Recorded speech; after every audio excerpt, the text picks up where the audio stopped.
Welcome back to another reading and correcting. With me, Kindar, the Tiger Writes, and Ty, the Tiger Supervisor. These are where I read a chapter from one of my stories and correct it as I go. If you want to listen to these live, it's every Tuesday morning, 8 a.m. Eastern Time on Twitch. And if you want to support me, that is on my Patreon. Today we are doing Chapter 57 of The World Which Is.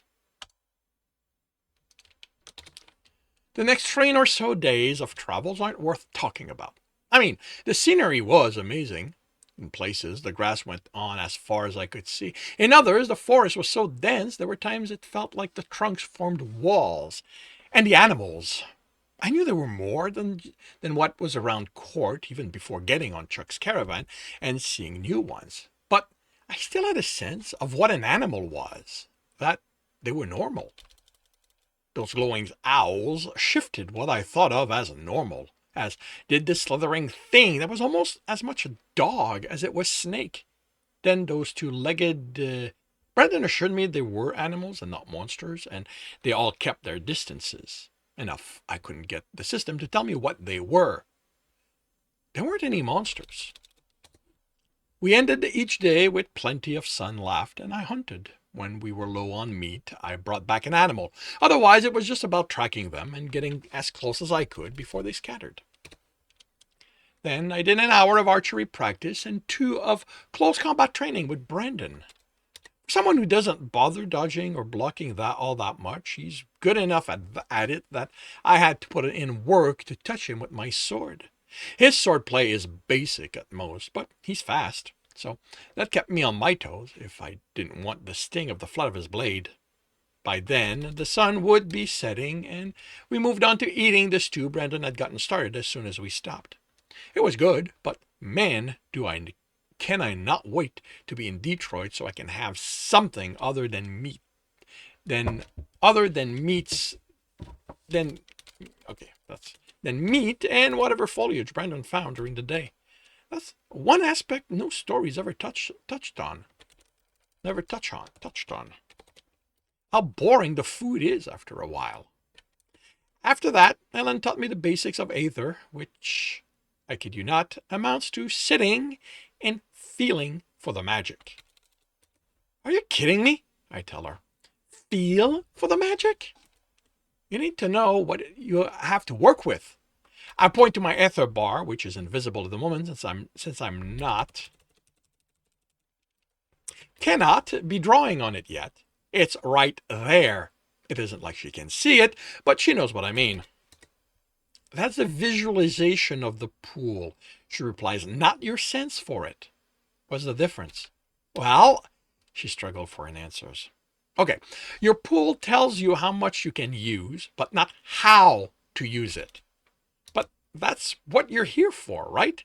To teach me how. And me teaching you to sit there and feel the magic is how it starts. But why?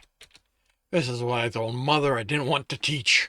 She mothers, then smiles. Okay, pull on your magic. I can't. I don't have spells yet. She shakes her head. If the only way to touch Aether was to use spells, there would be no way to train those interested in studying it ahead of time. Aether is a force within you, the same way your health is. When you get hurt, it doesn't just cause your health bar to drop. You get an injury, some debuffs. You bleed.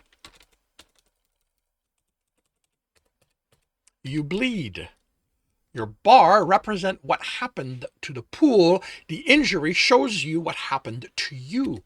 It's more abstract with Aether, but it's the same principle.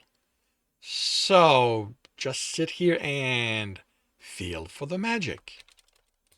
I ran a train of evenings spent doing that, and I still don't have one clue what she meant. Still, she's the one who knows what she's talking about, so I sit there every evening for an hour or so and feel for it. After the second evening, Silver joined me, patting my leg and sitting next to me, and we've been doing it together since. I don't think it's doing anything to make me figure it out faster, but I don't feel like an idiot anymore when I do it. By the time we reached the water, my archery skills gone up a level. Quick notching 2, trekking 1, sword play and shield 1, meteorology 2. Aether training is still at 0. Of course, that isn't really what I'm thinking of as I look out over the never-ending water. What is that? I know there's an ocean on each side of the country. Yeah. But I also know there's no way we've reached that. Court is closer to the Atlantic, the ocean on the east, and it's months to get there. The Pacific on the west side is a hell of a lot further. Lake Detroit, Brendan says. That isn't a lake. A lake is a lot smaller than that. He laughs. I'd forgotten that. The other disbelieves something I couldn't see on the other side of could be the same thing as what I'd gone swimming in as a kid. He looks at Ellen. Remember when Mom and Dad took us to Lake Simcoe? She chuckles. I don't think you believed them when by the time we were moving on, you were still adamant we'd reach the end of the world. I was a very ignorant 12, he tells me, in his defense. But yeah, lakes come in all shapes and sizes. I look over the water and I feel small. I know the world is big. Bass told me about the trek he and Grandpa Lewis took, how long it took to travel from Houston to Calgary and then east to Toronto and then Court. I've known that walking for nearly to train now was only a small step on the trek to wherever Fort Knox is. But I hadn't felt it until now. This is a lake. Just a lake. And I can't see the other side. Easy there. Brendan lowers me to the ground. Just how long is it going to take until I'm back home? You okay? He asks in a gentle tone, and all I can do is shake my head. It isn't going to feel like that all the time. There's going to be a day when you're going to look at a lake like this and you're going to ask yourself, how could I ever have been overwhelmed by something so small? The snort of disbelief I let out as I look at him pulls me out of my funk. There's wistfulness on his face. He looks at me and smiles. Do me a favor. Try to hang on to this feeling for as long as you can. Once your wonder about this wonderful world of ours goes away, once the wonder about this amazing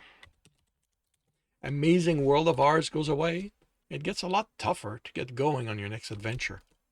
I want to tell him that isn't going to be, I want to tell him there isn't going to be another adventure for me after this, but he's looking over the lake and I swear I can see him searching for something over the water until he shakes his head and smirks. Come on, there's still a lot of daylight and we are not in Detroit yet. We're going to have to walk around the lake to reach it. Wait, I stand. I thought you knew where it was, that we were heading right for it. We are, he points over the water. Detroit is right there on the other side of the lake. But I suck at swimming, so I'd rather take the long way around. I look over the water, squint, trying to make out something. A hint that there's a city there, but all I see is water. Not even smoke to show that somewhere on the other side there are people there. And that concludes chapter 57 of The World Which Is. If you are enjoying this, please leave a like. If you want to know when the next chapter is going to be up, subscribe and hit the bell. If you want to read the story, it is up for free on Royal Road. And if you want to support me as well as read ahead of Royal Road, that is on my Patreon, where we are about 10 chapters ahead. If you want to listen to these live, it's every Tuesday morning, 8 a.m. Eastern Time on Twitch. The links are in the notes, and with that, I shall wish you a good day.